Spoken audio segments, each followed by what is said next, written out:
I'm standing outside the new Standard Works in Birmingham's Jewellery Quarter, formerly known as the Standard Works, and it was built between 1879 and 1880 with a fascinating history because it was designed as a flatted factory, so designed for multiple occupancy, which meant that you could have many businesses operating inside at any one point.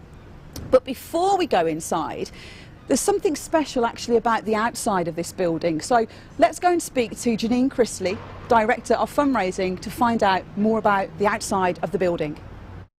So Janine, thank you for letting Doorstep History come to your doorstep. Now before we go inside, can you tell us a little bit about what makes the outside of this building so special?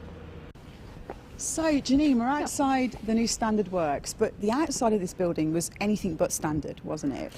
It was very special. I mean, the facade of this building is really beautiful. But if you look inside, actually it's fairly plain and was designed to be plain. So it was really about the impression that a building like this would make to people coming in. And if you look at the building, there's 5 entrances off the street from here and around the corner.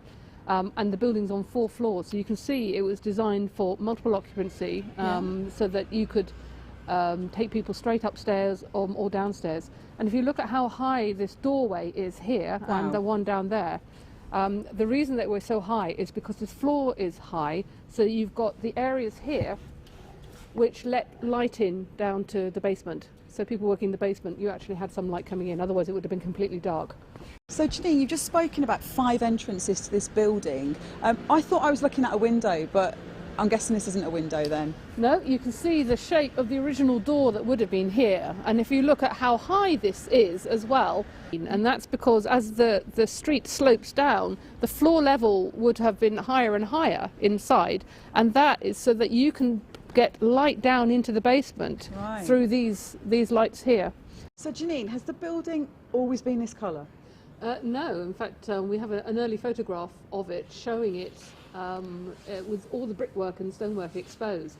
So we're not clear when it actually was painted, and we're not clear also about whether we're going to keep the paint on it. Right. So there's 2 schools of thought on this, but what will depend is the quality of the brickwork underneath and the stonework. So you'll see that where we have taken some samples off to see what the brickwork is like underneath.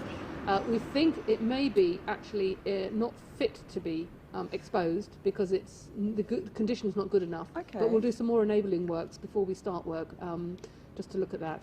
We have also taken some of the paint off the stonework up there, and there's rather kind of a grungy black underneath as well. So we'll have to see what it would be like to try and get that off. So what our ideas for it might be tempered by what's actually physically possible. But it's listed as well, isn't it? It is listed, it's grade 2 listed, and it's the facade particularly that's listed because this is the bit that's been most untouched, whereas inside it's been messed around quite a lot. Well, on that note actually, let's go inside and have a look at the more standard side of the new Standard Works.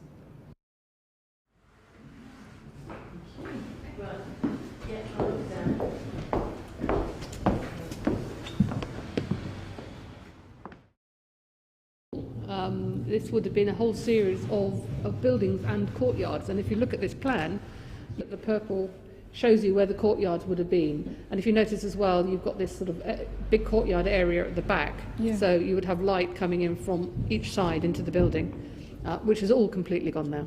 All this down here, behind this pillar, would have been courtyard, open courtyard, right up. And then that would have been a building there, and then there would have been another courtyard and a building over there at the end. So what you're looking at up there is the sills of the windows that would have been there originally. You can see how wide they would have been with just these brick pillars in between. And one of the things that we're going to be doing is looking at how we tell the story of the building in the next phase of its development. So some of these things will be highlighted, and you'll be able to go through the building and actually pick out details of what might have been here in the past. So here you can see evidence that this was originally part of a courtyard with the window here, which would have been open, giving light into the workshop that was behind here. Okay, so you can clearly see the frame of a window that would have been here, and nearby there's a doorway that would have gone out into some kind of a courtyard, and you can see the remains of a stairway going up the wall from the door. So Janine, you've got this building. What are you going to do with it? Well, we've got big plans for this building. I mean, it had been empty for 20 years before we bought it in the Ruskin Mill Trust. And we are turning it into an educational and a cultural community facility. So we have a special needs college that runs from here with young people with learning disabilities. And this area down here that's empty at the moment will become cafe, bakery, heritage area, and a teaching kitchen. And that's about engaging community, but also in a way that we can integrate our young people into it as well.